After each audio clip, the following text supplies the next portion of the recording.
everybody. Welcome back to another Toonkind 12 FPS. My name is Magic. This is the part 2 of, what was this game called again? The written word and the unspoken herd. Yes, that.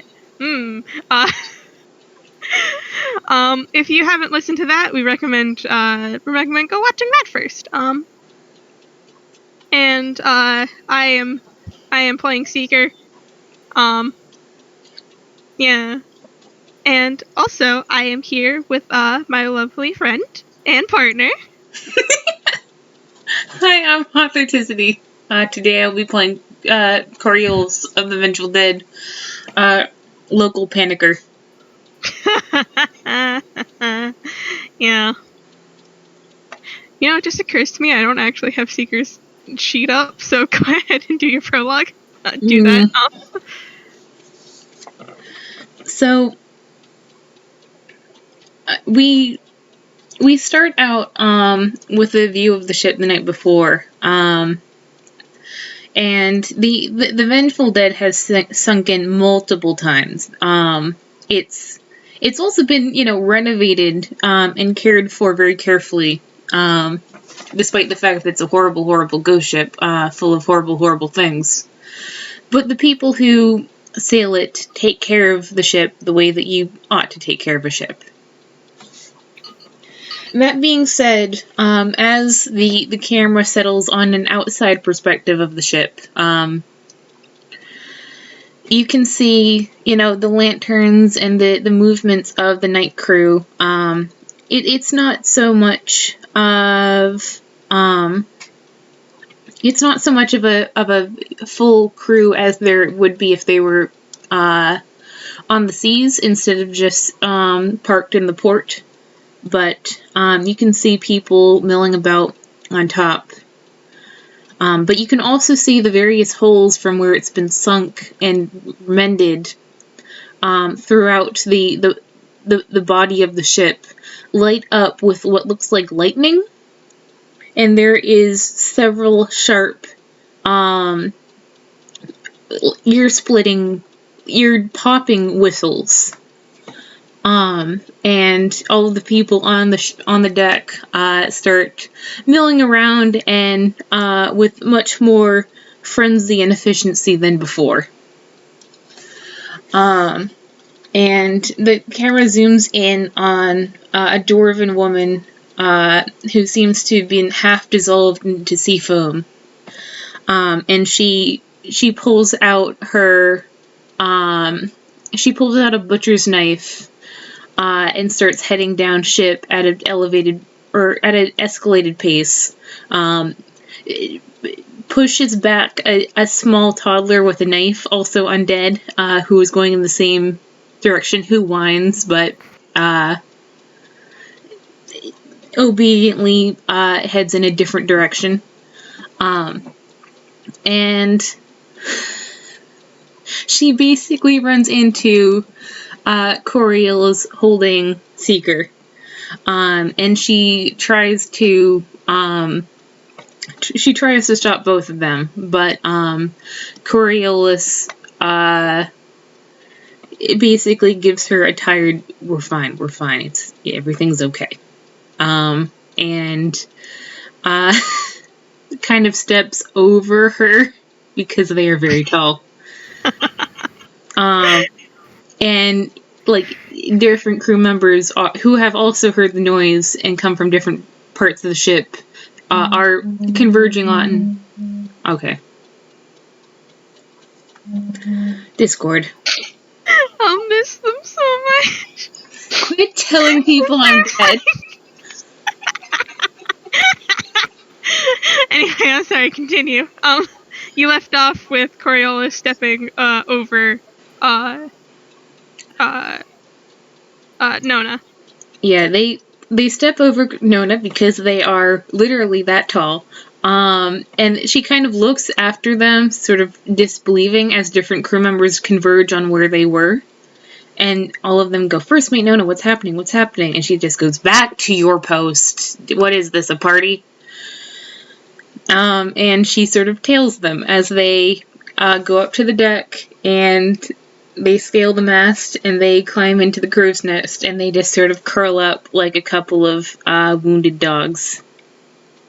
And she sort of surveys this, and then she looks down to make eye contact with another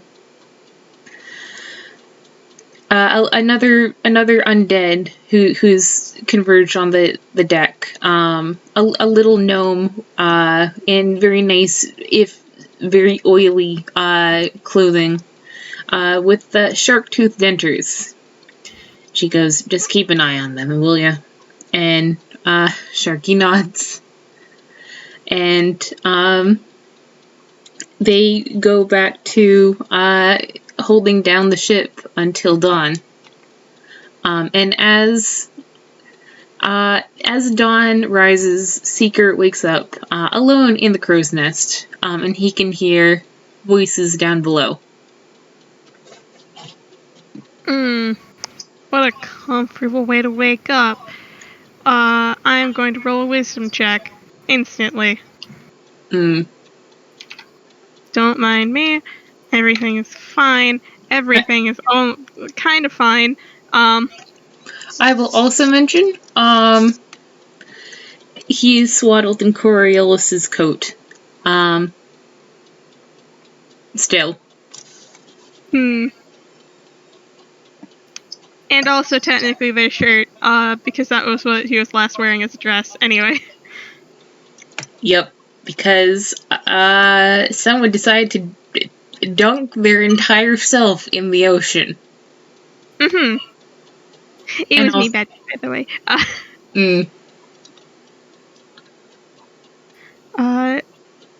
He, with a 9, it's like a slow awakening at first. He'd taken off his sunglasses. That's probably like half the reason. I'll say that if they are like on his person, not tucked in his bag or anything, they've probably been replaced. No, they were in his bag. Shit, I'm alright. so sorry. Yeah, they would have, like, if they had been tucked into his poncho, that would have been one thing. They're not going through his purse, though. He sort of, like, blearily blinks his eyes open and, like, instantly flinches because, sunlight directly in his face. And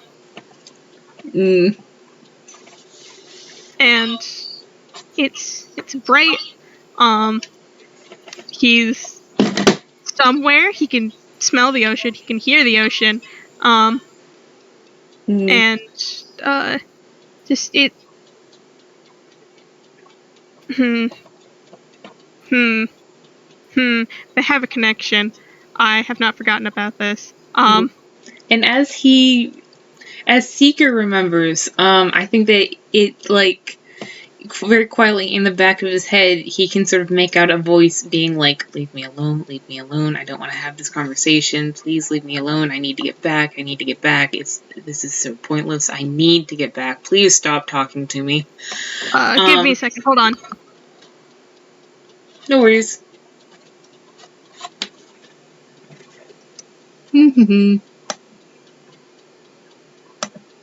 I do a thumbs up.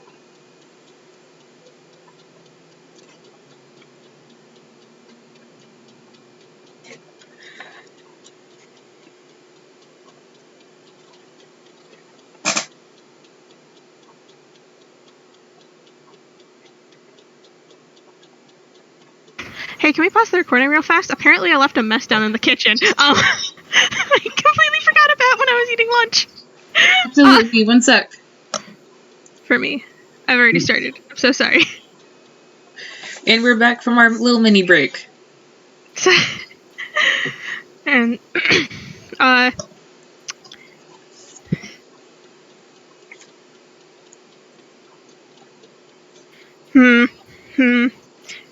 don't know if Seeker actually remembers quite yet that the connection is up because of that 9. Mindsets. I think Coriolis, like, gets something on their head, like, on their on their end. Just like a small, like, oh god. I don't know how to describe this.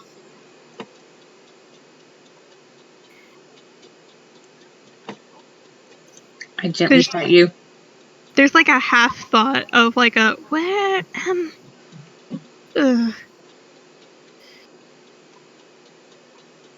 and Seeker in the crow's nest kind of like sort of picks himself up off the ground, reaches into his bag to like flip his sunglasses on. Still bundled in the coat because it's comfy. It's kind of like he gets up, leans over the side of the crow's nest. It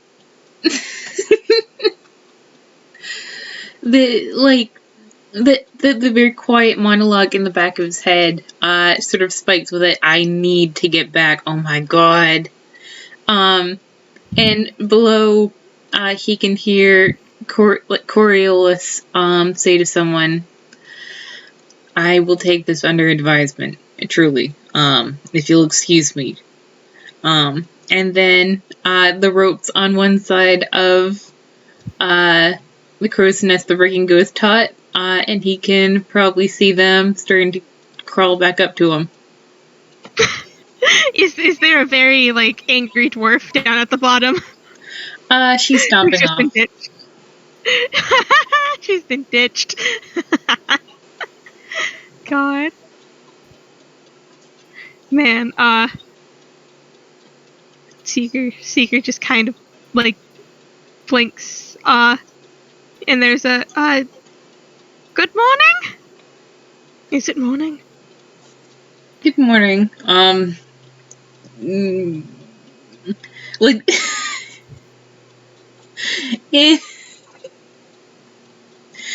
he can hear in their head just like a little like okay. Huh, what are that's about?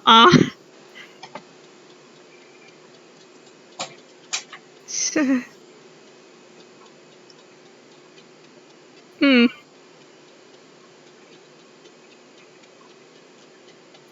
Seeker kind of like moves out of the way when they get up properly. Because crow's nests are. What I know of crow's nests is they're typically very small. Yeah, this one's larger than most, but also they take up pretty much all of it. And so they sort of just like they flop their arms over the side like a kid leaning against a wall and just sort of like sit in the rigging. I'm just Seeker's just man. Just oh, you don't have to. You can come in if you want to. Honestly. No, I don't want to crowd you. Really, I'm comfy. And in their head, they just like, please don't ask me if I'm going to fall. Please don't ask me if I'm going to fall. Please don't ask me if I'm going to fall. Wait, shit, he can hear me. Fuck. Please get in the crow's nest. They start to open their mouth. They close it. They like very awkwardly like. There's a small, I swear to tape, in the back of Seeker's head. Don't worry about it. They will get into the crow's nest. They have to like sort of curl around, and like they're sort of squishing in on themselves, so like as to only take up, maybe a good 3/4 of it instead of all of it. It's not really working. He can actually hear in their head, this is not working. Fuck.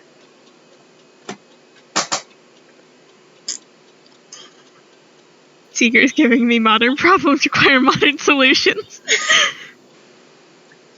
God. God. I'm. They're like. Are they like trying to sit down, like being crowded in this area? Yeah, they like. I think they have like their legs dangling over the side, and like they're sort of like pressed against the wall of the crow's nest. I'm imagining like one of the basket ones. Mm-hmm. Mm-hmm.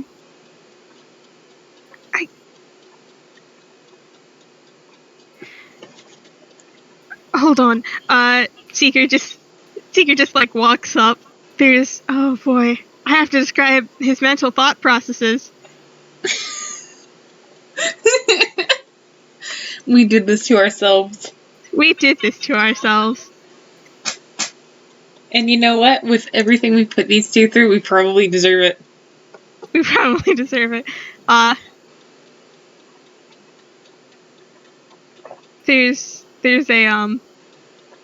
There's a small, probably unconscious feedback of I'm trying to find words. There's a small feedback of don't want them bothering themselves with me. And Seeker just kind of like just like goes over to like their chest and sits on their shoulder.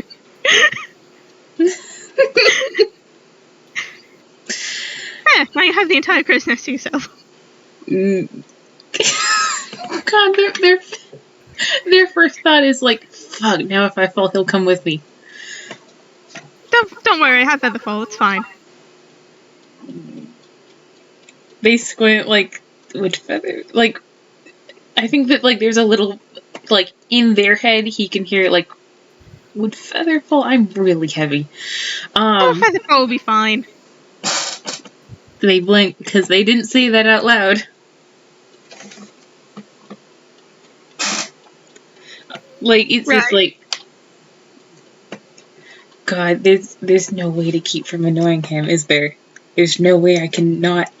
Oh God, this is going to be hell. You're not annoying. You're perfectly fine. Don't.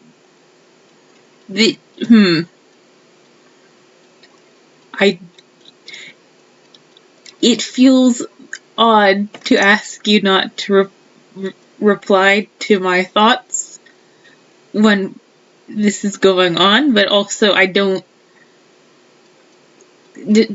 pay me any mind, really. And God, I'm.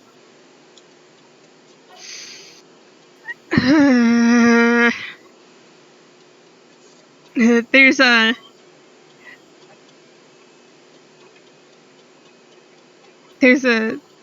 a mental of kind of hard to not to narratively.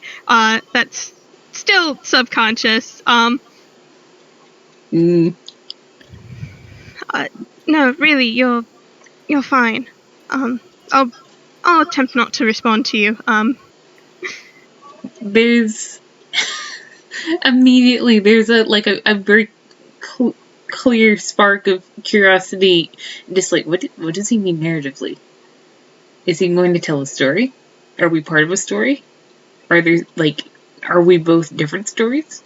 Like, just like, but also like there's like they have to pull their thoughts back from like being very curious about what he just said.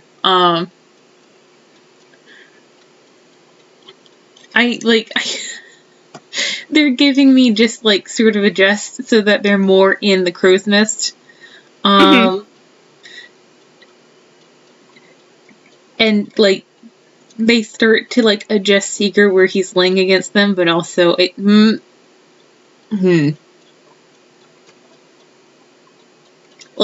like their thoughts actually make like do that noise like Something wrong? No, it's fine. there's a mental. Wow, they're bad at lying. Well, now I am. I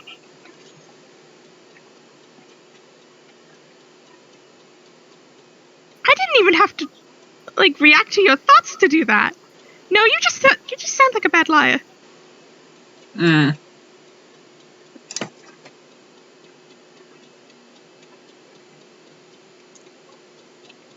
God. God.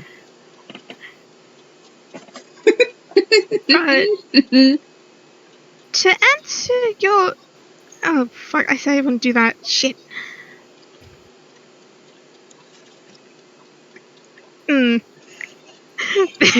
Like, what? Would do what? Wouldn't do what, though? Answer mental thought questions. Are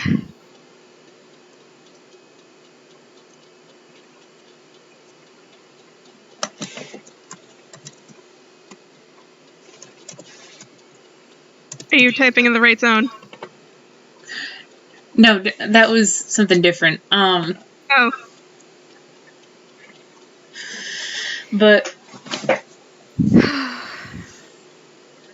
yeah, they're just like, social etiquette is not going to work the way it normally works.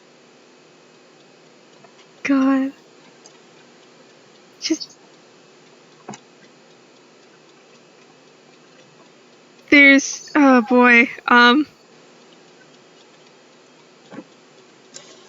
I think there's a mental thing of like, shit, has I read about this before? In Seeker's head. There's also a fun nitpick of like things that he's read. Just like little story snippets. Like what about the one with the girl who... No, that was I'm pretty sure that was a detective story. Low magic. What about... No, that was a warrior hero. Too grand. Not enough side stories. Very linear plotline. He's like staring off into space as like he thinks this. Yeah, like they're just like, I think their running commentary is just like a mixture of like dealing with this, dealing with the ship, dealing with this, dealing with the ship, because like they do have a job. They have a job, and they don't particularly want this, to become a federal fucking issue with the entire crew. So like they're getting distracted and starting to go towards like, okay, Nona will be good for a few days, but if it lasts too long, then we'll have to put off a shipment. But that's not really an option, unless like on and on and on about like how do they do this, and also hide it ? And also like deal with it.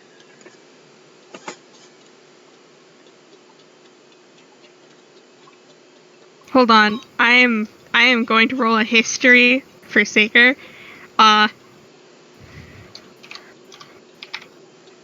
Just a casual history check of a 22. There's like that thought line is going along, and eventually it like rounds out to... I mean, what on earth are the major downsides to true names? Then there's that echoes through his mind. I'm sorry. Could you say the line one more time? Because I didn't catch the middle part. True names. Shit. That was the line. Great. I think. Like, yeah, that just kind of like echoes throughout. There's more muttered curse. Not muttered. I don't know how mental thoughts work, but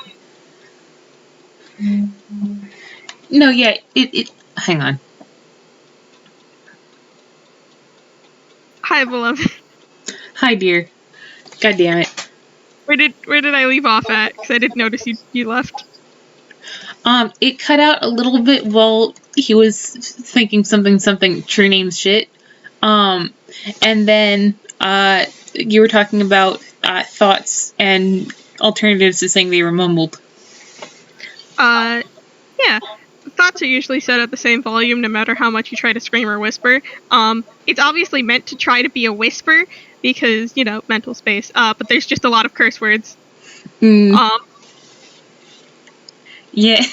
I mean, there... Immediately there's like... I mean, what in the fuck is a true... Wait, nope, don't think about it, don't think about it, don't think... Like, don't be curious, he doesn't want to explain it, don't... Fuck, he can hear all this. There's true names are the names that you're born with, and they have a lot of power. We need to fix this.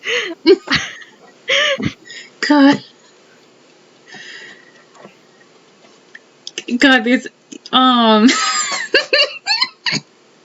there's immediate like, oh well, I don't. Thank God I don't have one of those. Wait, hang on. We really, really need to fix this. God. Like, I think that, like, they,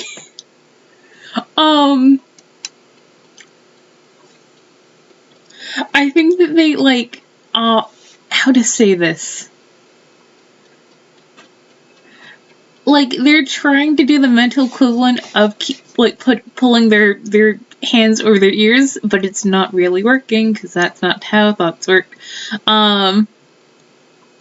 Like, they get that this is private, they don't want to, this, like, he probably gets an undercurrent of, like, this is something they are actively, in dread of when they talk to people, is, having power over them and being overbearing and making them do what they want.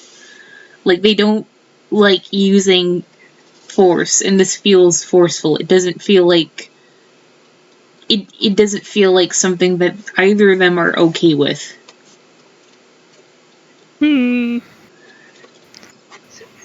Don't worry about it too hard. It's fine. I just won't think about it. Okay? It's easy enough as it is.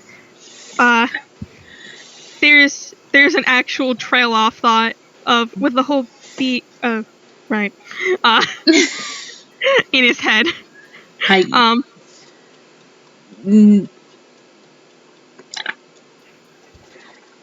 It'll be all right. We should probably go deal with that book. I think we left it on the floor. Nona picked it up. I am very leery of looking for answers in the book. Especially given the fact that when it malfunctioned, this happened. So what was the original function?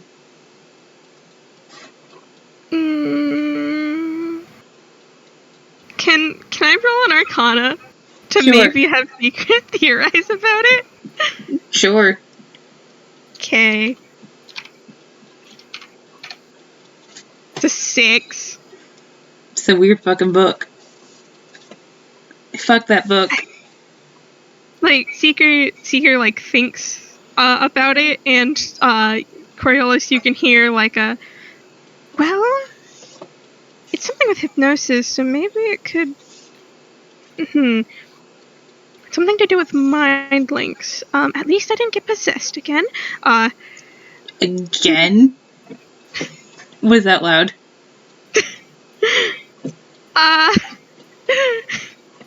There's...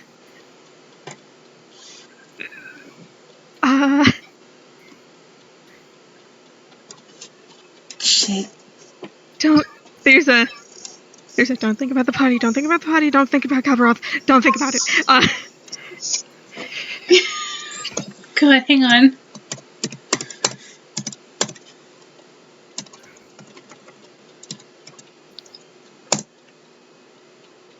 That's an @ sign. That sure is an @ sign.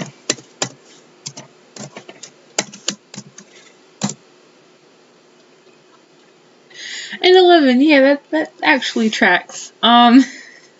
While he's very carefully not thinking about the party, Coriolis is don't think about my sister, don't think about my sister, don't think about my sister. What happened to your sister? Don't.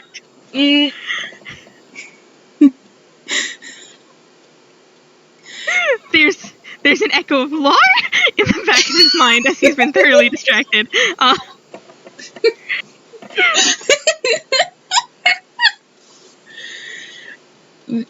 She was fine. Eventually, she was fine. I think.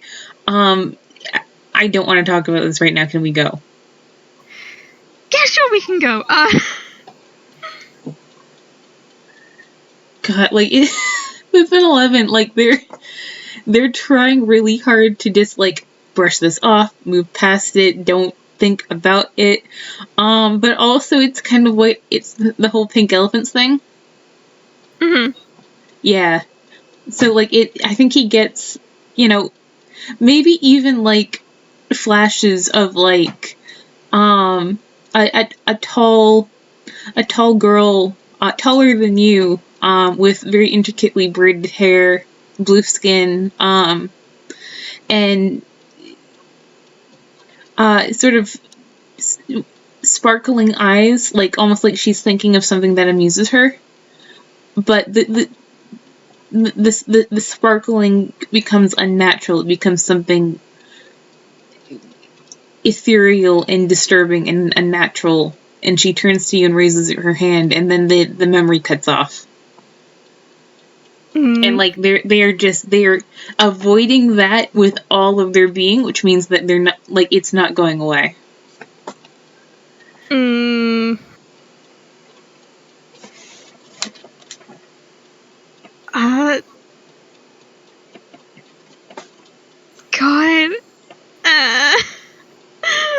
I cry. Why do you do this to me? Because you have done it to me several times over. I throw a hairbrush at you. You can't. You live several states away. Anyways. It's a homing hairbrush. Excellent. I can't wait to wait 3 business days. It moves at Mach speed.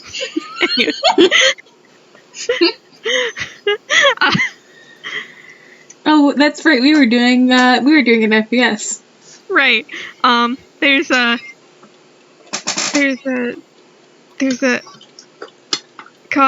lore, but also shit, I need a distraction. I think that they like very flusteredly just be like, 1 second, and they like.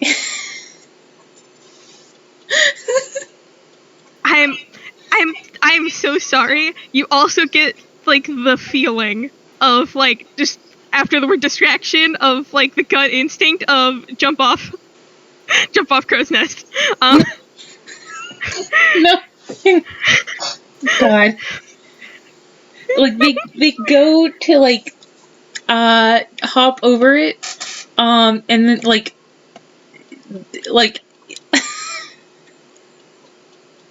instinctively, like they hug him very close, and then they're like, no, wait, don't grab people, but also don't let him fall, like jump off. What's wrong? Don't do that. Don't do that. Listen, I have Featherfall. I'm alright with being grabbed. It's fine. There's a better than 50% chance that you'll wind up in the water, right? I think I have enough depth perception. Hold on, I will carry you down. Fine. And there's a very quiet, like, that was a pretty good distraction. There's a thank you. God. And also, well, interrupt with that narrative. Anyway. Don't think about that. They're thinking about it. God. No. This game is just the epitome of don't worry about it. I'm worrying about it.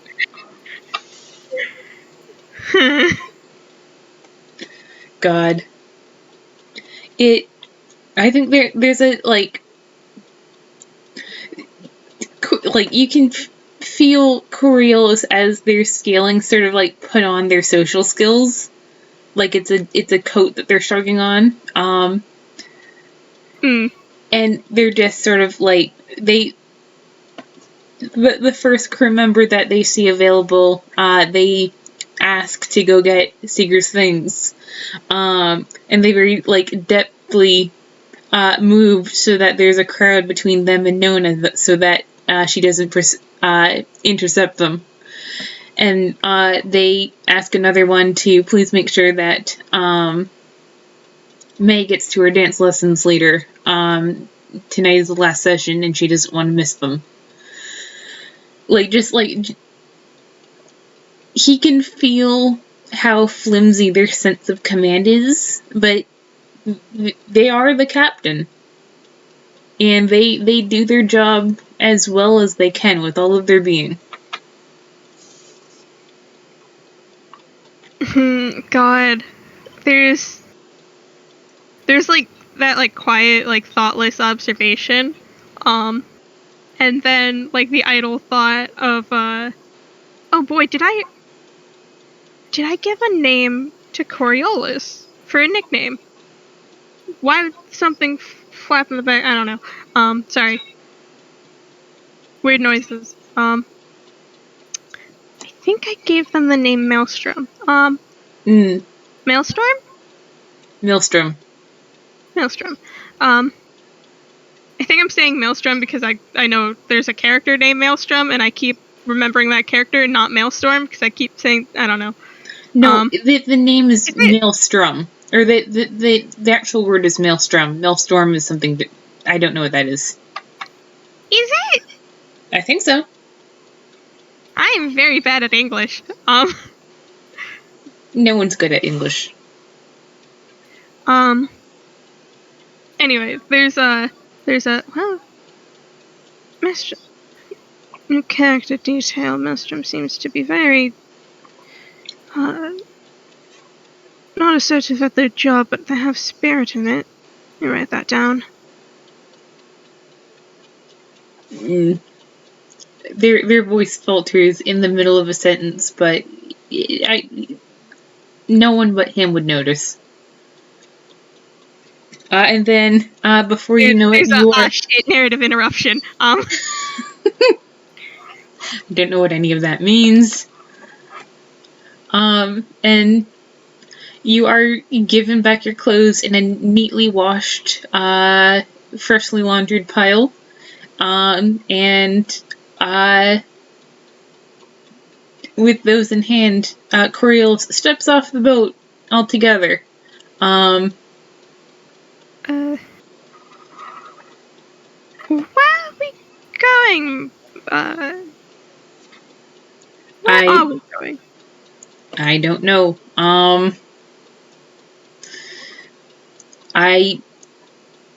Gut instinct was to get away from the crowd. You know what? Fair enough.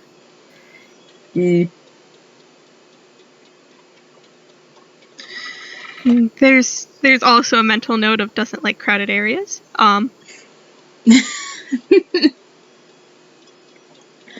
like, I think he also gets, like, a little snatch of, like, would have been more useful to go to Nona, or to go to someone who can actually be useful here. But no, I guess we made that mistake, so, okay. I mean, we could always make a different choice. I suppose it's not too late for that.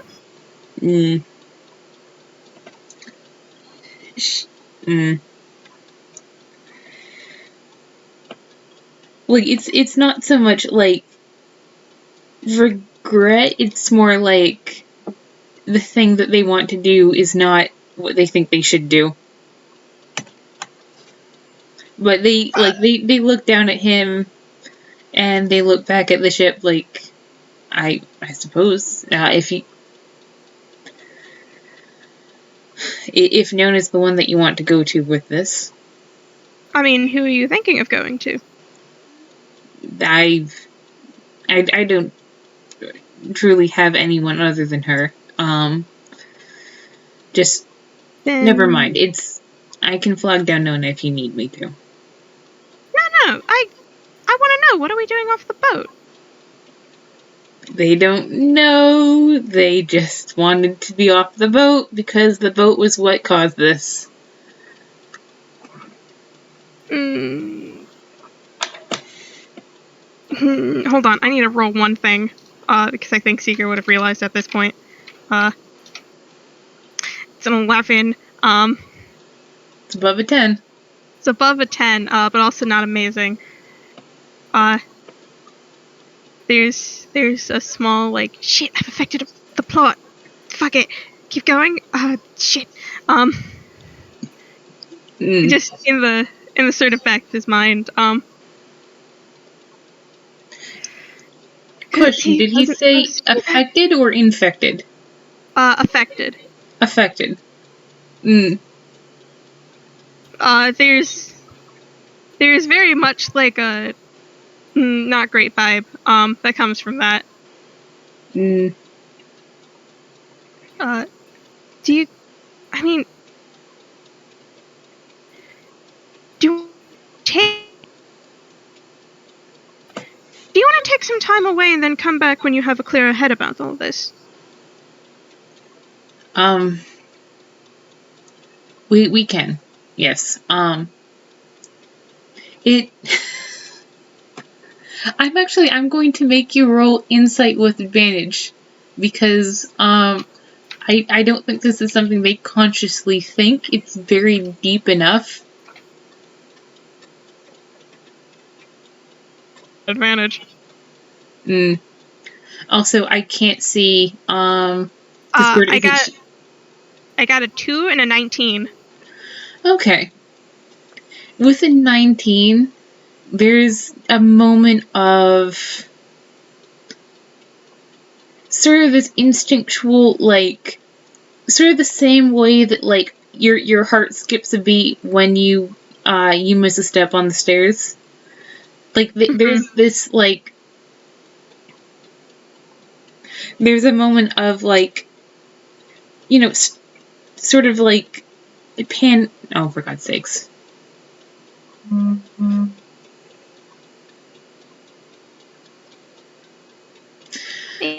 Hey. Hi, cool, sorry. What's there a moment of? There's a moment of sort of this instinctual, like, sort of panic, like, when you miss a step on the stairs, that, like, if Seeker doesn't want to be here, then they're going to have to figure out a way to not only solve this, but keep this away from him. And they don't want Seeker to leave. They don't want to be alone with this. They don't want him to go. But also, like, it's a mixture of, like, please don't leave me here with this, and also, I want you here with me. But that, like, it flickers, it's there for a second, and then it, like, sort of settles enough that, like, it doesn't seem to be something that they're consciously aware of. Instead, they just sort of take a breath and they go, yeah, it's, at the very least, a walk. I apologize, I'm still holding you. No, that's alright.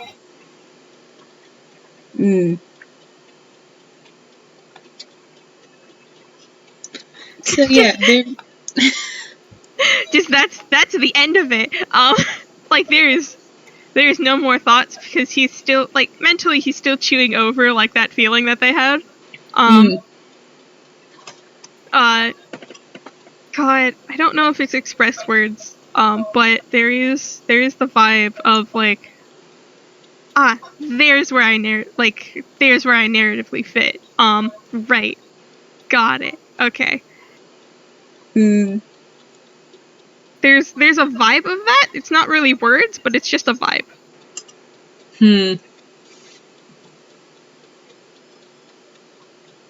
God, it's... I don't know how to, like... Man. I hand you Seeker's bad habits. And I smile at you. Yeah, I think that, like, they, like, in turn, they're sort of, like, chewing on that as they, like, head off sort of absent-mindedly towards inland, away from the harbor. Like, it's, do they ask? Do they not ask? Could they ask? They could probably ask, but maybe he wouldn't want to answer, and he might not be able to not answer. But do they ask, though?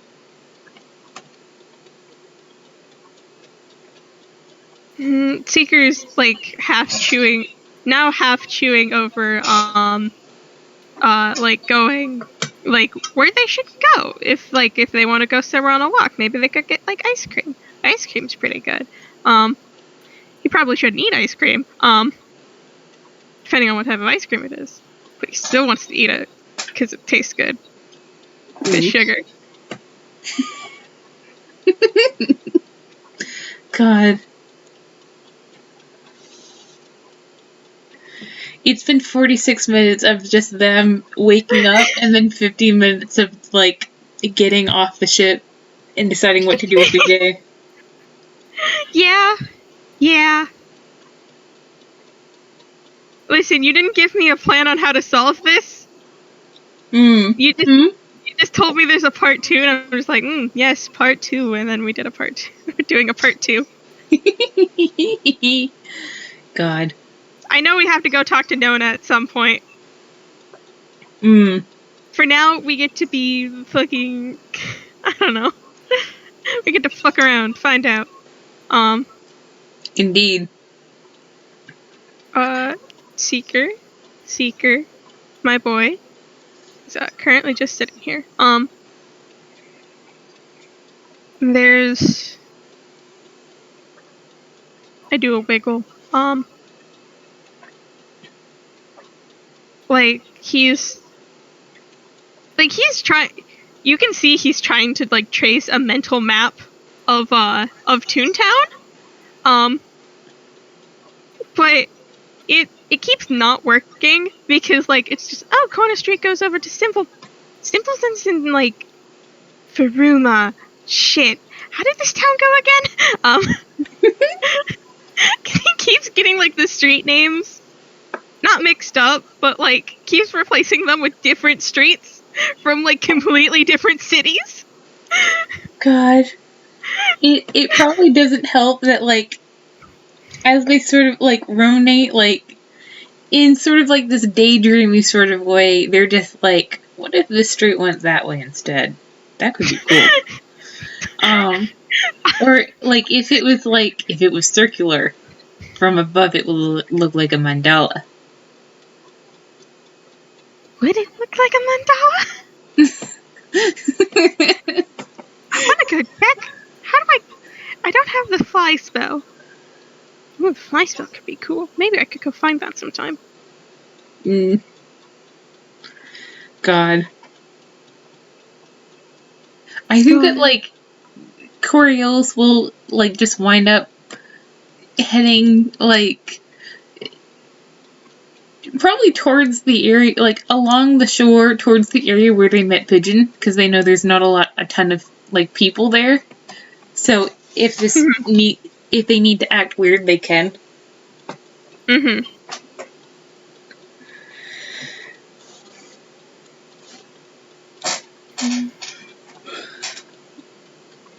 Do wiggle at you. I will say, I don't think I have the spoons to, like, say every time they sort of break themselves in their head, but they do it a lot.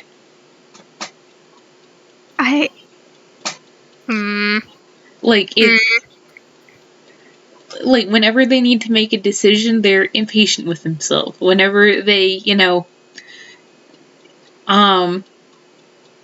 whenever their mind, strays to the architecture or the color of the sky, the plants that are beginning to peek out of gardens, it's there's an urge to repress that and just focus. Just focus. Why do you always need to make this more complicated? Just focus. Hmm. They don't always seem to be completely cognizant that they're doing that to themselves.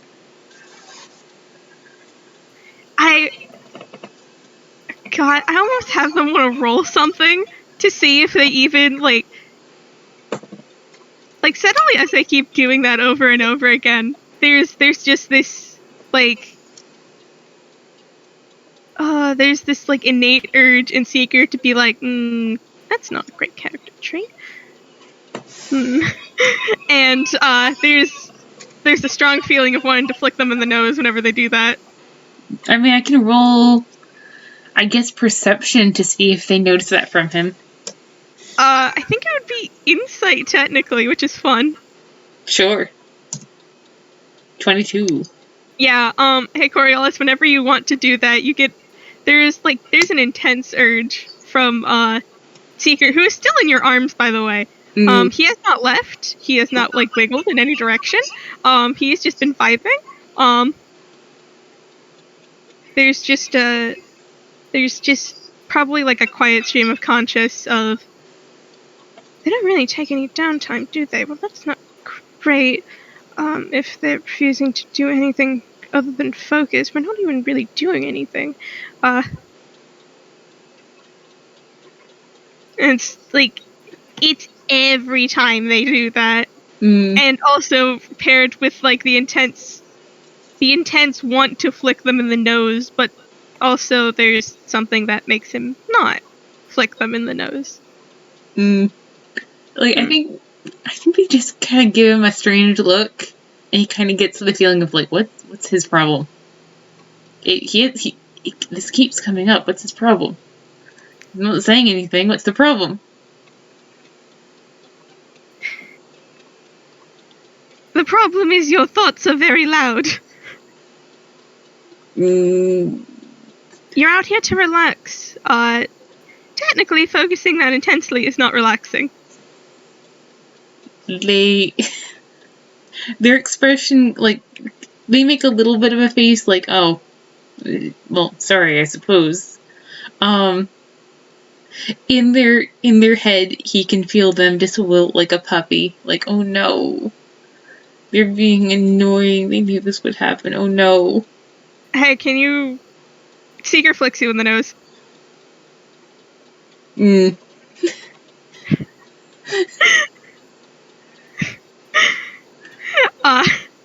he's just, no, stop that. No. What? You're being self-deprecating again. No, I'm not. Yes, you are. There's a little, like, I'm not doing anything out of the ordinary, am I?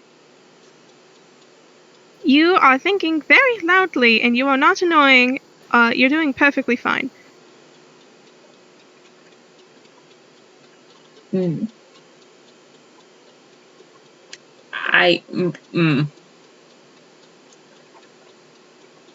Thank you. Sorry? I don't know which it is. I'll try to think a little bit quieter. How's that? No. No? No.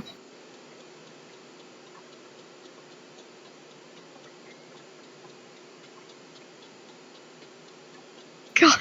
But, like, they're just, like, their thought is just, like, holding pattern. Like, it's... Like, it's sort of, like... More and more of their attention is focused on Seeker and, like, how, like, they know they've done something wrong because they always do something wrong. And they're probably going to do more things wrong, so it's better to get ahead of it and do something that will make him happy right now.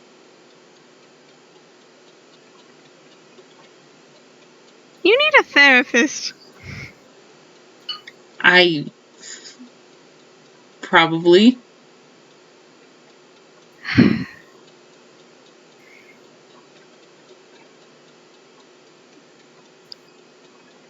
God, I think there's a... Alright, how do I explain this in a way that won't make them freak out? Just... as he's like looking at them. I'm not going to freak out. I really don't do that very often. Are you sure? Yes. I like to think I'm pretty calm. I have my doubts. But truly, okay. Seeker kind of still wearing their coat, by the way. They didn't he didn't change out of his clothes. He just got them back and he's just like, "Yep, okay." And then just kept wearing what he was wearing. Yeah, at some point that they do actually need to make a history check because there's something they haven't realized about that, but that's for later. Okay. But he kind of like wiggles to like sit up properly. Maybe they have to like adjust to like have him like balanced sitting on one arm. Yeah, I'm imagining like a parrot sort of pose. Yeah. And there's just okay, first of all, roll me a con. Cool. Their con is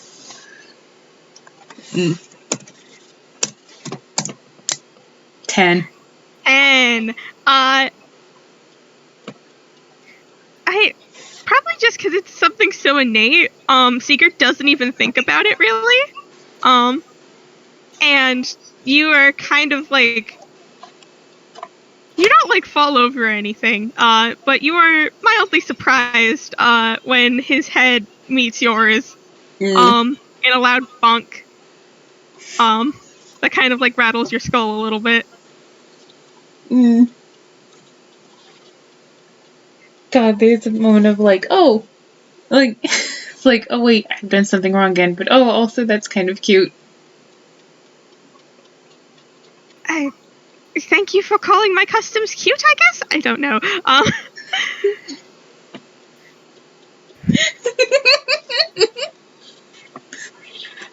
There's a moment of like, what level are we on here? How tall are you? Probably. Sorry, are you asking in character or out of character? I couldn't tell. In character. 11 feet-ish. Last time I measured, maybe a little bit more. Well, I say that's about how level we are then. Okay.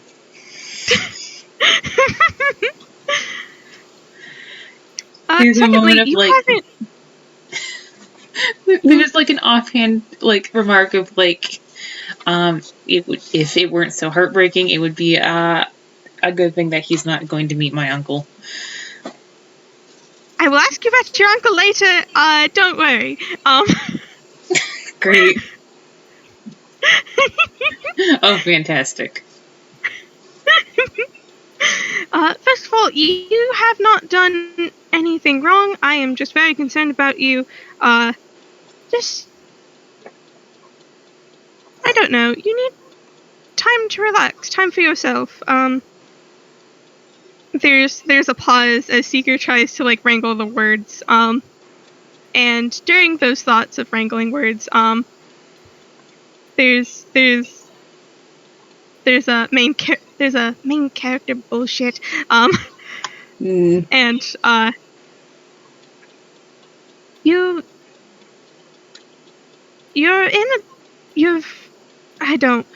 don't know your daily life, but I know that you need to relax and take some time. Okay? Okay. No story can just be uptime. You have to have some downtime. You know, some time to relax, some time to integrate to integrate your characters better in general. You have to have some downtime. I mean, I that's what I'd call right now. There's a little bit of not like treating it like downtime. there's a little bit of a petulant, well, I'm sorry, I'm not as good of a main character as you. Oh, for God's sakes. Hi. Hello. You died. I sure did. There's a little bit of an offhand thought of like, well, sort of a petulant little well, I'm sorry, I'm not as good of a main character as you.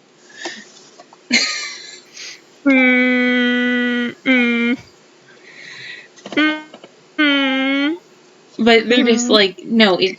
Okay, hold on. I want the dichotomy. See how like contradictory these things are. God, that's a 12.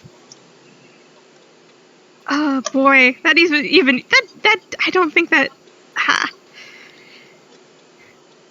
There's like an expression that goes across his face, and like there's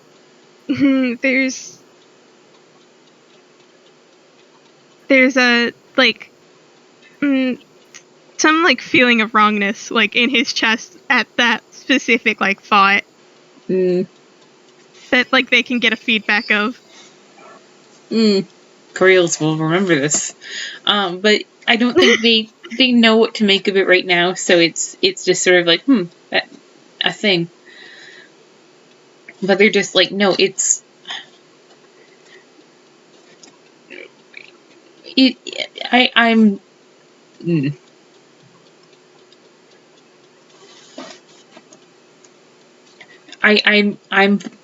I'm doing okay, all things considered. Really, this is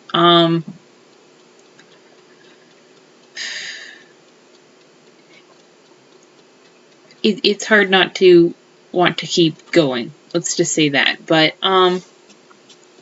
really, I am fine. I truly am.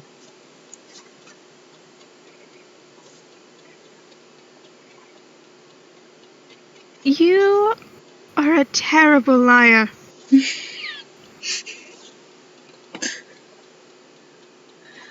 God, there's a little grumble in their head of like, well, if you didn't care, maybe maybe it would go better.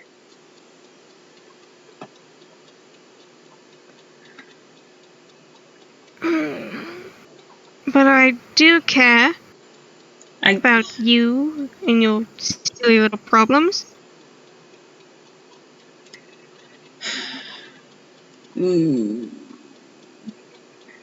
They don't want to talk about this. They don't want to talk about this. They're losing this conversation. God. Like it feels very raw.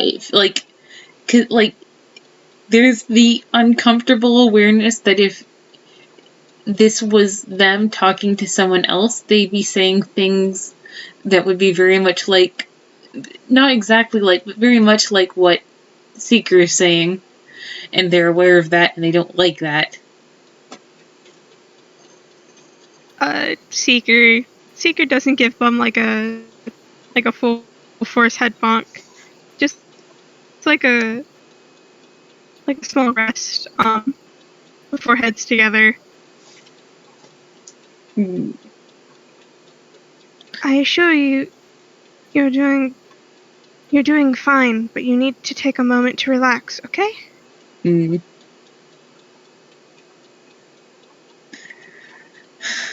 They sigh, and there's a little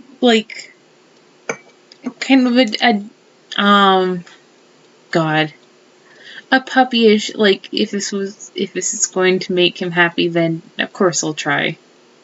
But I think that the conscious version of that is, I'm sorry, I'm not being helpful here. I'll try to relax. It shouldn't matter if I am happy or not. You need to be happy.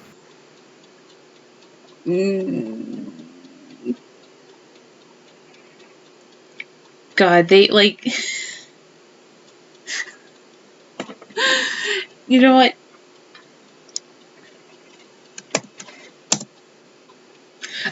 I'm I'm going to say with a 15, like, it's kind like it's sort of clumsy. It's sort of like it's sort of like them like putting a garbage can over their reaction to that, but like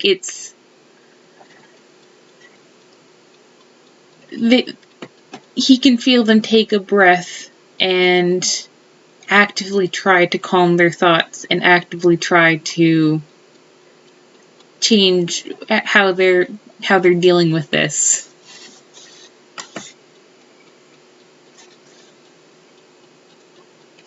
And there's like probably with a 15 around that mental garbage can or garbage wood is the thought of like, of course it matters if you're happy. Of course it matters if you're happy. How could it not matter?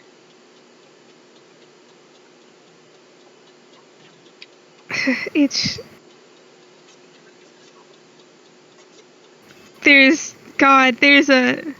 a mental thought of, oh no, a depression arc. It's mostly an involuntary thought. Don't worry about it. God.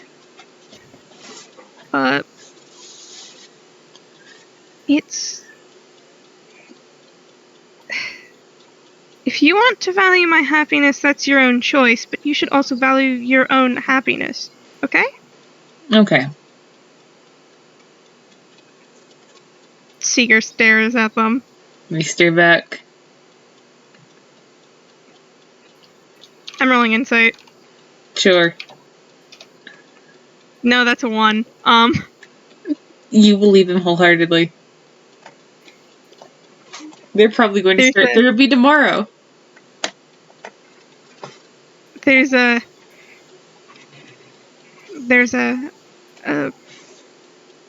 oh boy. No, this is just me magic. That's not an actual thing in their mind.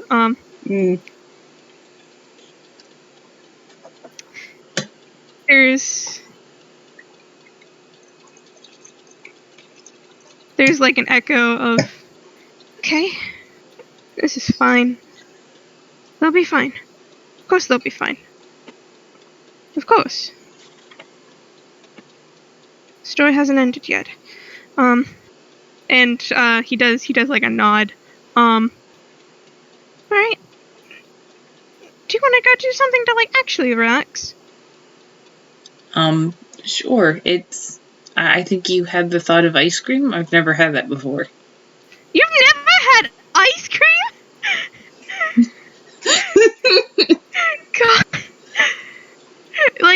God, they can feel like the shock, just like they've never had what, sort of kind of reverberate around, in both their heads. God, like it's. There's like a little grumble of like I've been on land for a total of 6 weeks. Total. 6 weeks? What? I have so much I need to show you. God. There would be a sparkle to his eyes if they weren't covered with sunglasses.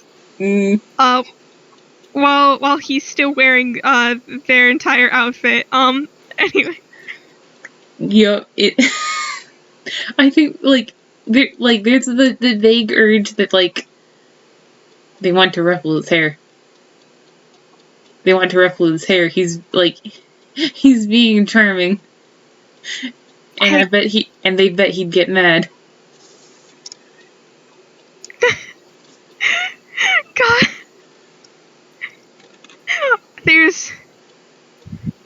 I think there's like the mental thought of, well, it probably isn't even that fluffy. I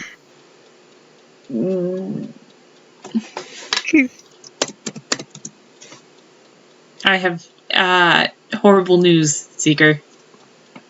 Oh, joy! What is it?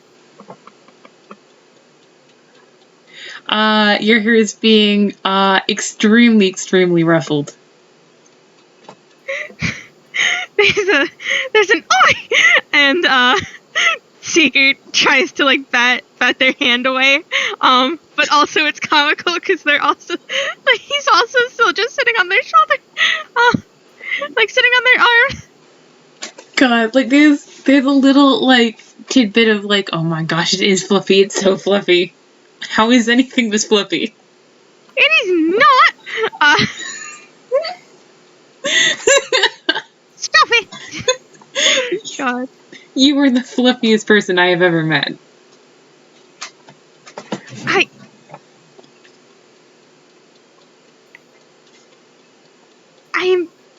I don't know how to respond to that.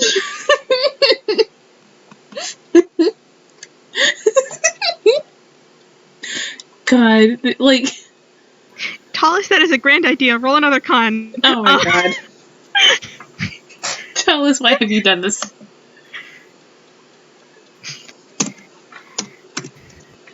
$11.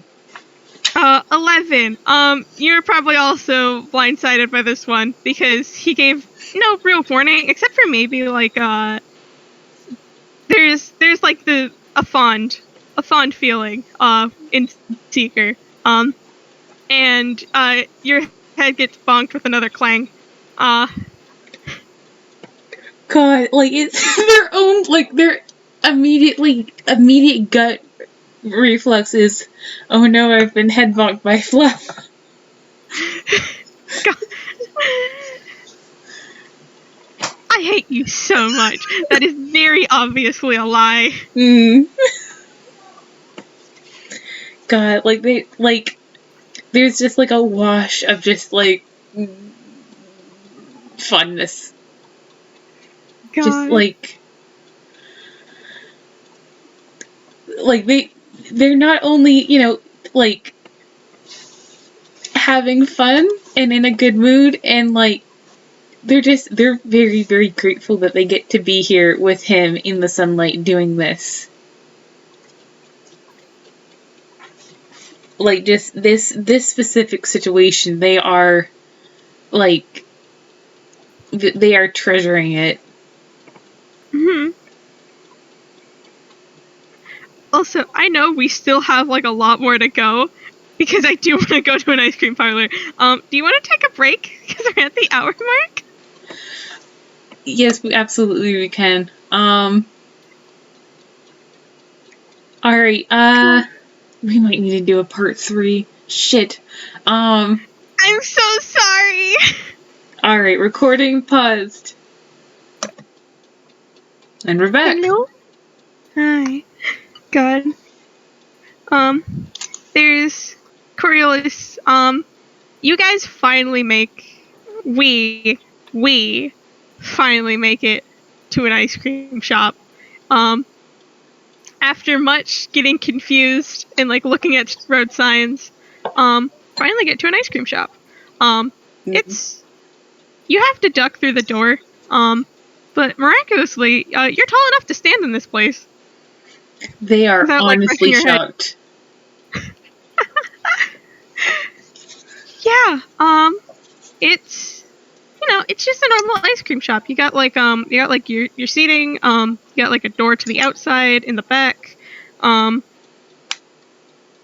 You got, I remember what's in ice cream shops. I haven't been to an ice cream shop in a very long time. You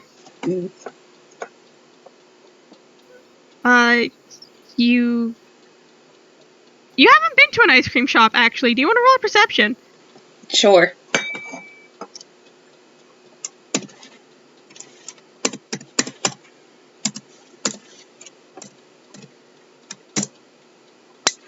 $21. 21. Yeah, this place is very, vibrantly colored. Not too vibrantly, but, it's got a lot of, like, the pinks and the whites to it. There's like one, like, bored-looking worker. Today's probably a slow day. They're reading a book at the counter. They haven't noticed anyone walk in yet, despite the bell on the door. Yeah, there's a passing thought Seeker catches of, why is this place decorated like the inside of a crab? There's a rebound thought of, how do they know what the inside of a crab looks like? Has Seeker never eaten crab meat? No, not particularly. God, they're like, I remember the moment where they just like gave each other a look like, you're the weird one here. Yeah. Yeah. God. And the place has like a lot of different like ice cream things. It's got like a price listing. Reasonably priced ice creams, all things to be honest. They got like a wide selection. They got like chocolate, your basic bitch vanilla. They got some Superman.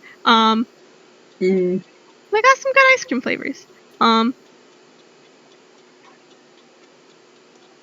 Yeah, they look at Seeker because they did catch that bit about not being supposed to eat ice cream. So what is he gonna do with it? Eat it regardless. Seeker. There's no response. Seeker. Seeker. Snow cones are honestly better for me. Then where do we get one of those? I have no idea. Seeker goes to go get in line to get some ice cream. He's being held. No. Hold on. I am rolling acrobatics to escape this grapple. Should they roll athletics? With advantage because he's already fucking there? That's not exactly how grappling works, but he is twisting his way out of your arms. Yeah. That's a 15. You try to hold on to Seeker. Seeker is surprisingly slippery. Maybe it's due to your coat. Because your coat has like algae on it. Maybe? Who knows? God. And there's there's a small like click as he like hits the floor. Instead of like maybe your typical normal thud.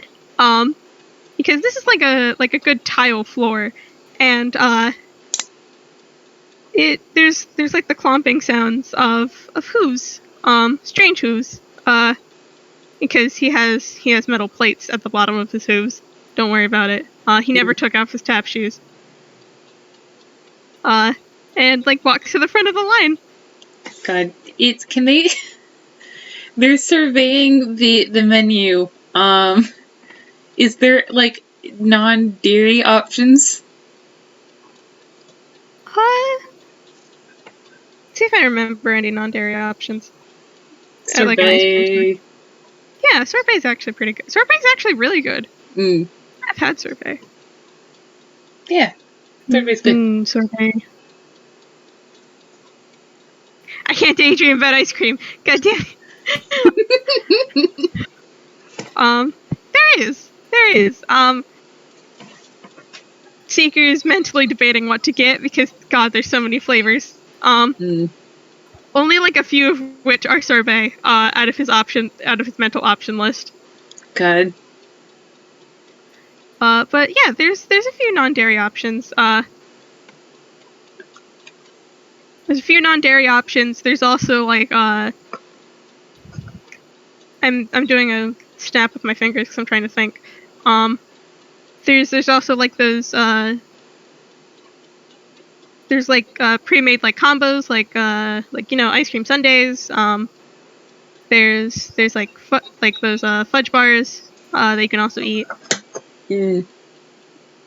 What else do they have at an ice cream shop? They have a lot of ice cream. Their menu's really big. There's a lot of ice cream on this menu. Meanwhile, it's almost like you can pick out any type of ice cream you could ever want. Meanwhile, I'm going to roll something at disadvantage. Oh boy. Oh, we're gonna see if we get below a 5. We didn't. It's a 5. Coriolis appears to be planning something. What are they thinking? That they have a plan.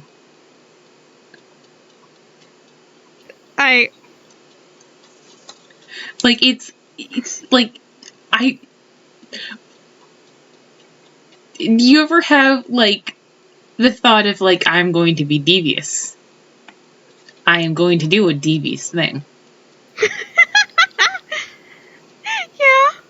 They're doing that, very loudly behind him. Hold on. I feel like I should roll something to see what Seeker wants to do. Cause like me magic, I think I know what they're gonna do. You could surprise me though. So, and I don't want to give you any ideas, so who knows?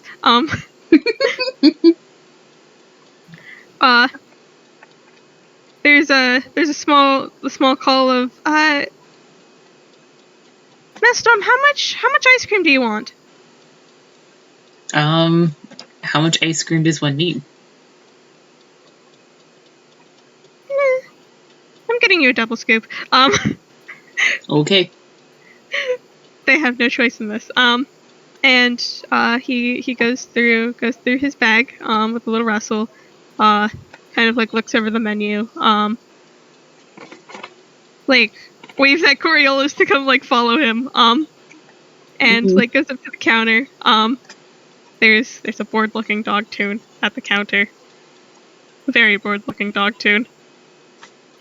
Reading the book still. Do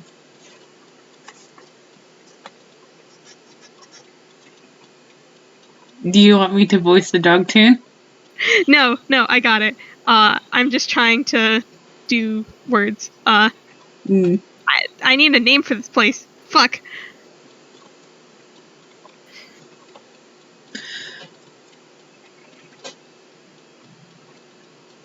The crematory. The what? Wait, no, it's the crematorium.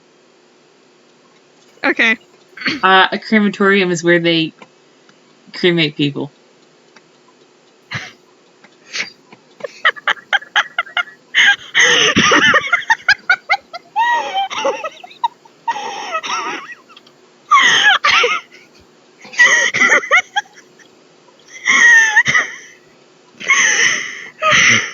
Why didn't I expect that?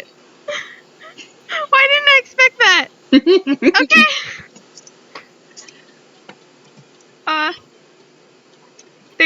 There's a board sounding, "Hi, welcome to the crematorium. How can I help you today?" From this dog tune. Seeker has a look across his face like, why did they name this place after cremation? Because we are macabre bastards. Also, special shout out to Tullis, 2 scoops to the wind, which like, that one's next door. Don't look in the back! Shit. God. God. Anyways. Man. Seeker like puts some gold on the counter. It's just like, could we have 2 cones, 2 scoops each? And it's just like, yeah, what flavors you want? This dog tune has like not gotten up from reading their book, by the way.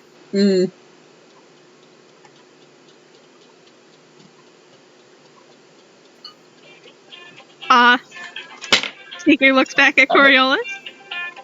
Wait, hang on. I will hang on. Sorry, my phone went off. How dare it. Anyways. How dare, how dastardly. Absolutely vile. And Coriolis just looks back like they're waiting for Seeker to order first, so that they can sort of get the gist of it.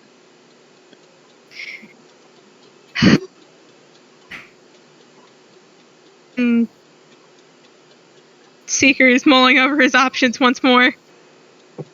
He is one of those people who cannot decide. I am one of those people who cannot decide. What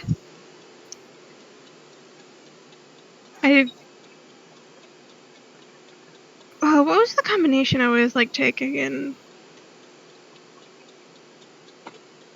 God, this is hard to remember.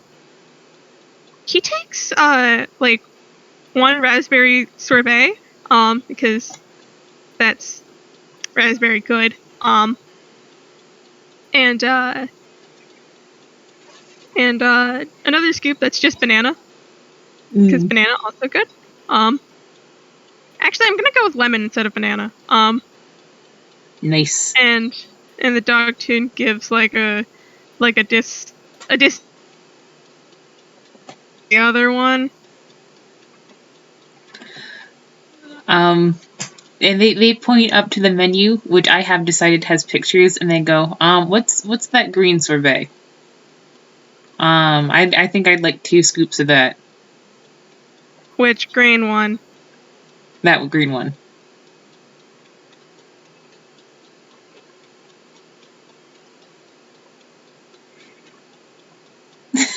Green one. Very, very informative. Alright. Is that all? They look at Seeker. Seeger looks at them. Do you want sprinkles? I don't know what those are. Can we get some sprinkles on the side? Dogtoon doesn't look up and just kind of nods, like, yeah, you can have sprinkles on the side. Still reading this book. They have not gotten up to go get anything, by the way.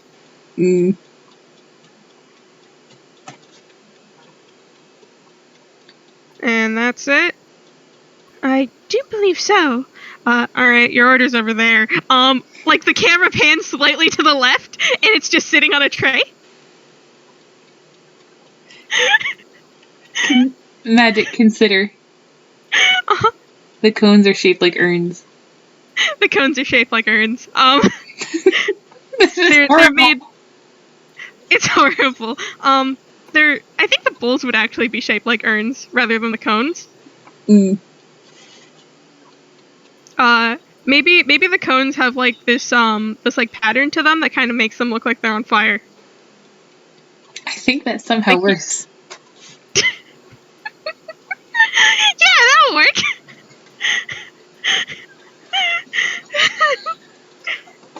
And this bored-looking dogtoon like turns their page.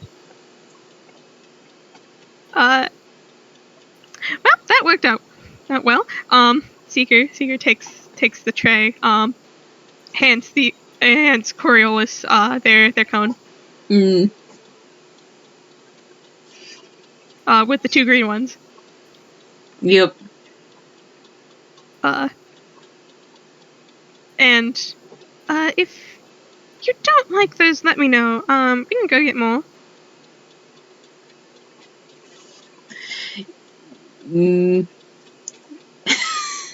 In their head, they're like, can I feel like there's still a way to pull this off, but also, I don't know. What are you trying to pull off? Nothing, let's go.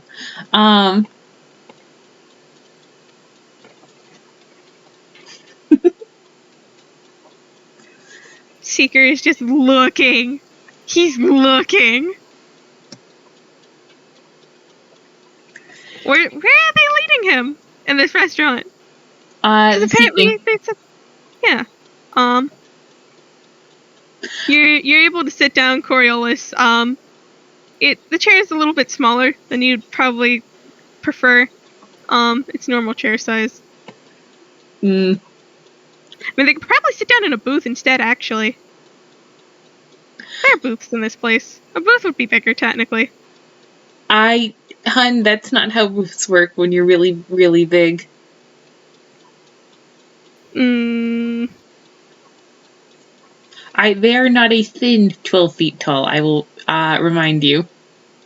Yeah, that's fair. Okay. I'll begrudgingly put us down in chairs. I'm squinting at you. Let me give them good things. Well, now they have a chair. That's a good thing. And I'm going to roll sleight of hand. Are they gonna...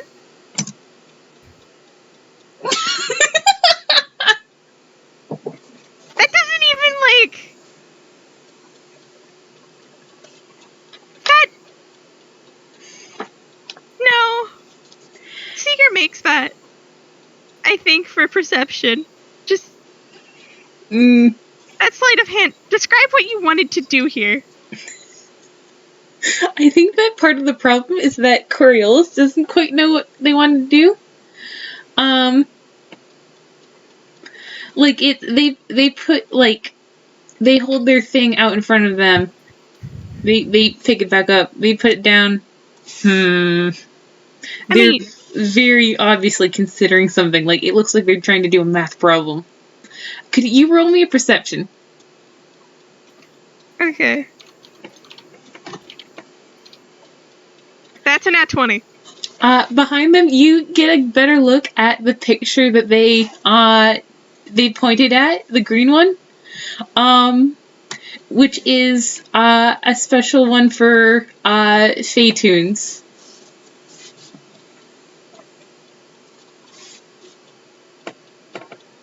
Oh, for the love of... Oh, boy. Seeker just... There's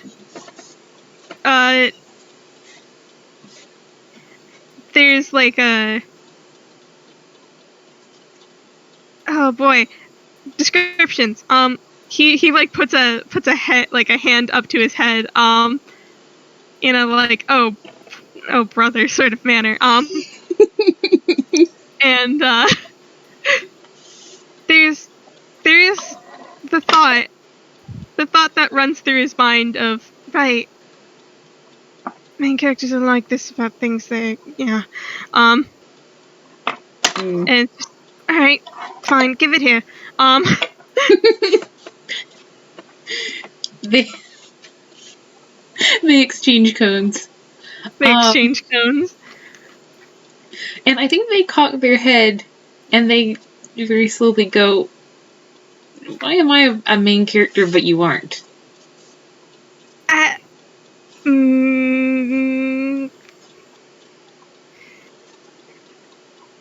They eat some ice cream. It's pretty good. It is pretty good. That's actually me magic my favorite combination from when I went overseas. Nice. Had really good ice cream overseas. Anyway.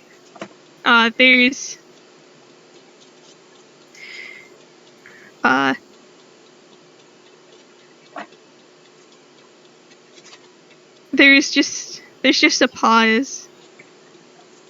Because Seeker doesn't know how to respond to this. It's like his mental process is trying to figure out how to explain. I'm just going to see if he has enough willpower for his mind to just not go, well, I'm dead. Does he have enough willpower for this? That's a 3. No, Coriolis, there is just, like a moment of, like, silence from Seeker as he's talking out loud. But there's a... Well, how do I explain to them that I'm dead? Or there's...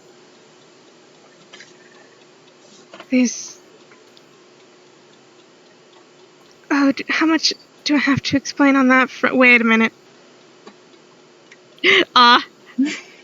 His face doesn't, like... it kind of, like, tilts up at them, but there's a... Shit. Because he's just remembered once more they can hear each other. Yeah, and they're just like... We aren't dead because... Or we're not main characters because we're dead? Wait, hang on. Is Beacon dead?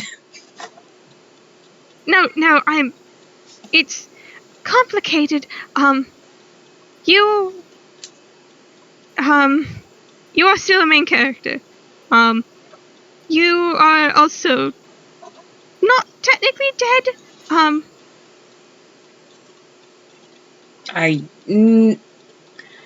You are physically undead, but you are not narratively dead.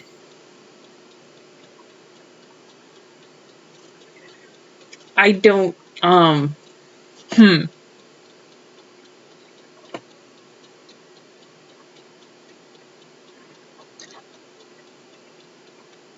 don't know what that means, but I know I'm dead. It's a very singular experience. I'm pretty sure there's not much mistaking it. No, you're not. You're dead, but you're not dead.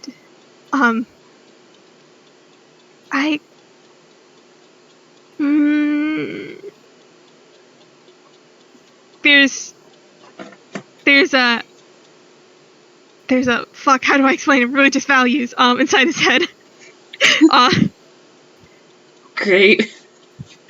Fuck, how do I explain a religion? I think there's an immediate like, oh no.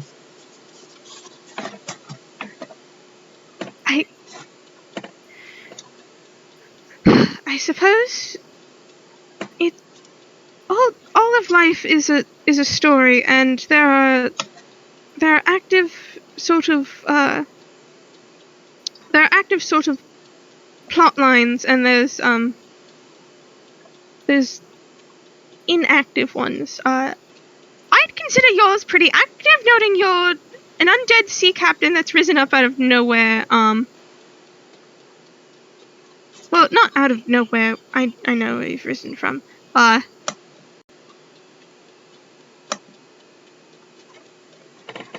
It's in a way, you're not dead. You're still alive, per se. Your story is still continuing.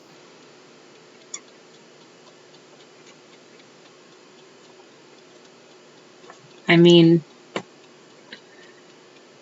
a half-face, or a satyr bard that roams the world, searching for something, and meeting people along the way seems like a pretty active storyline to me. Like, their immediate reaction is like, to the thought of like, Beacon is dead is, how do we how do we get him undead? How do we fix this?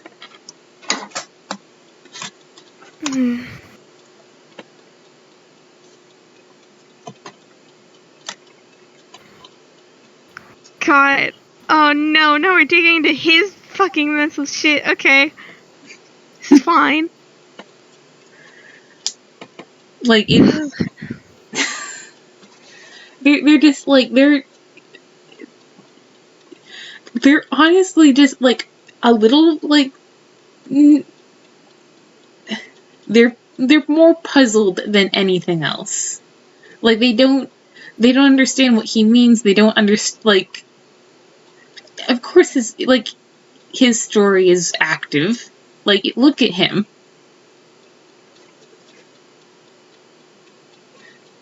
Does that get across? I think that what comes across is like, but wouldn't we be part of the same story?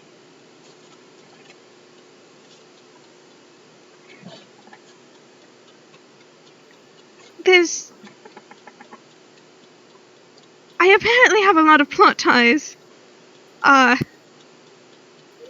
Apologies about that.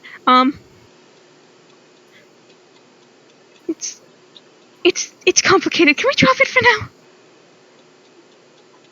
We can, of course we can, but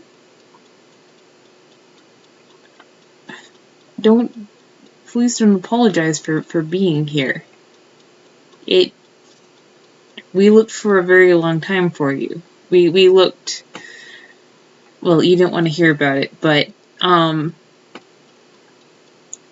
having you here is a privilege, as far as I'm concerned. It's not something to take for granted. And as they say, you don't want to hear about that. You remember, like, this sort of hollow yearning. Because for so long, they wanted everyone on that boat who they cared about safe. And they got most of it. They got, the kids and the healer and the tinkerer. But as they stopped being the oarsmen and they became Coriolis, they had all of that, but it wasn't enough. It was never enough because they didn't have everyone.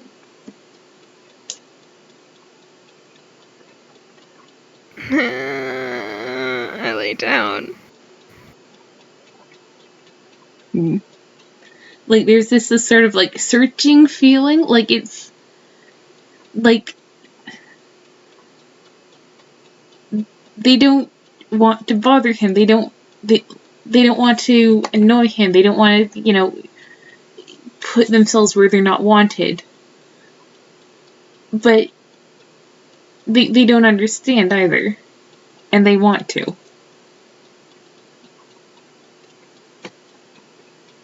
God, I hate that they're getting this, because it might not make them feel any better, but there's, like, this small sort of, right, my rules, in, like, that kind of rattles singularly around his head, No, apologies, I suppose you're correct in that way, technically, I would be alive in a sense. I'm sorry. I feel like I'm interrogating you. I don't mean to overstep, but No, it's all right. like there's this wave of helpless affection. Like, it's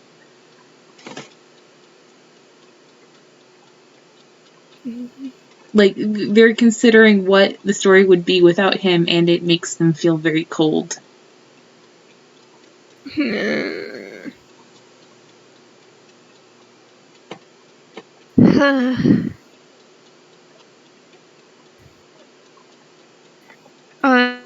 Seeker kind of like brews up a soft smile. Why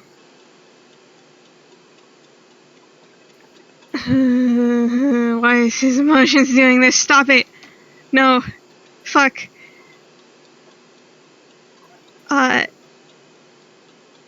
There's a mixture of like a warm feeling,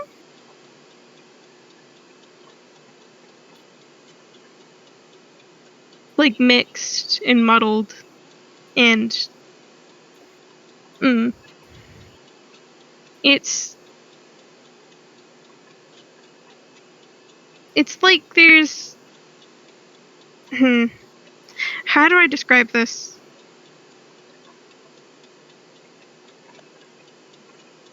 Take your time, hon.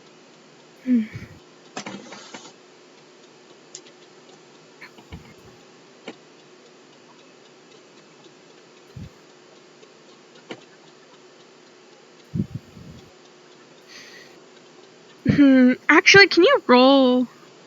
I want you to roll something to get this other one. Can you roll a perception? Sure.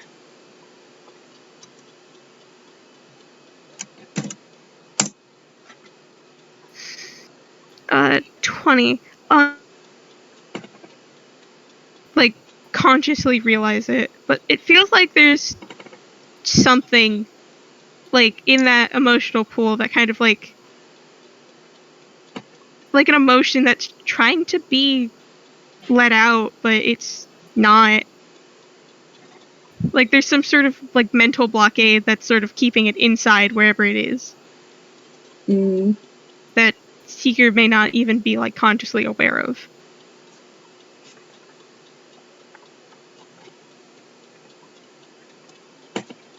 Guy, I think that's reflected back at him. It's like this curiosity, like this, like almost a morbid curiosity, like what'll happen if I do this, but also if they do this, are they gonna hurt him? Are they gonna chase him off? What if he wants to leave? What if they lose him again? What if he doesn't come back for a long, long, long time? Like they're not ready to back down quite yet, but also they're scared of they're scared.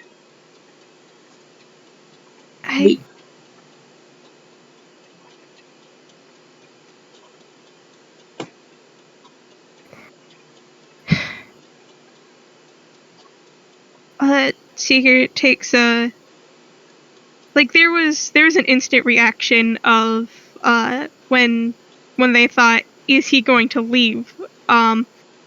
There's like an instant feedback of, I'm not leaving.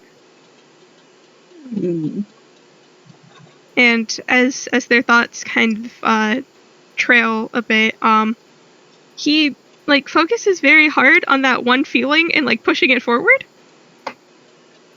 Like he's not leaving. Not in whatever way they fear. He's not leaving. There is comfort to that. There's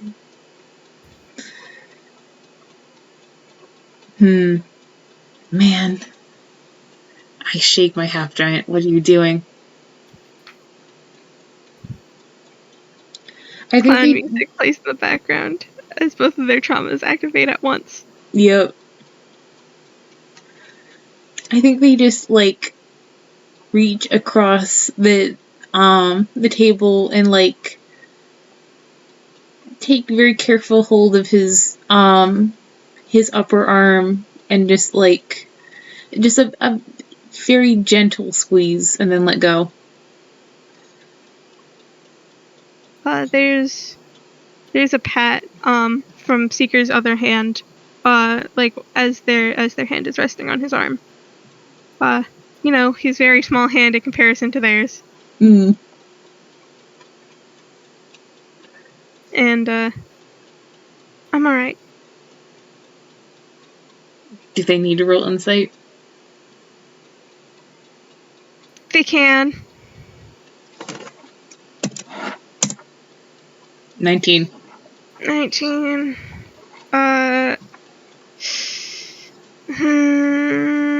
Hold on. Ooh. Dice Master does not like me rolling deception today. There is, like,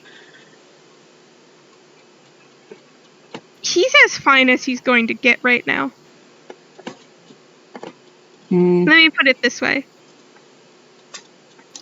Yes, it could be better, but also it could be far, far worse. He's at a solid baseline fine. In the literalist, like, definition, he will be fine.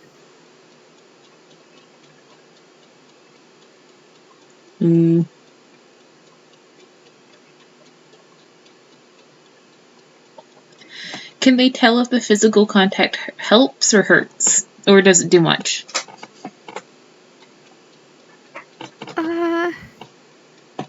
Oh boy. Hey Seeker buddy, how do you feel about physical contact?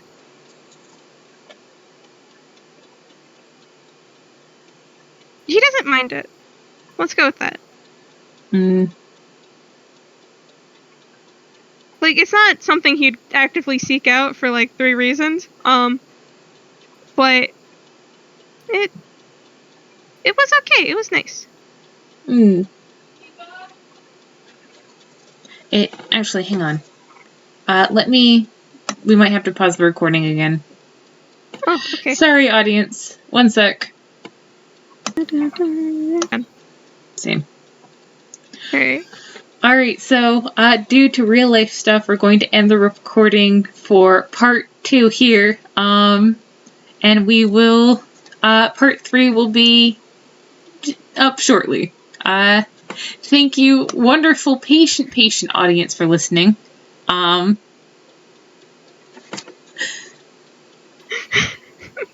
And we'll see y'all next time. Bye. Goodbye.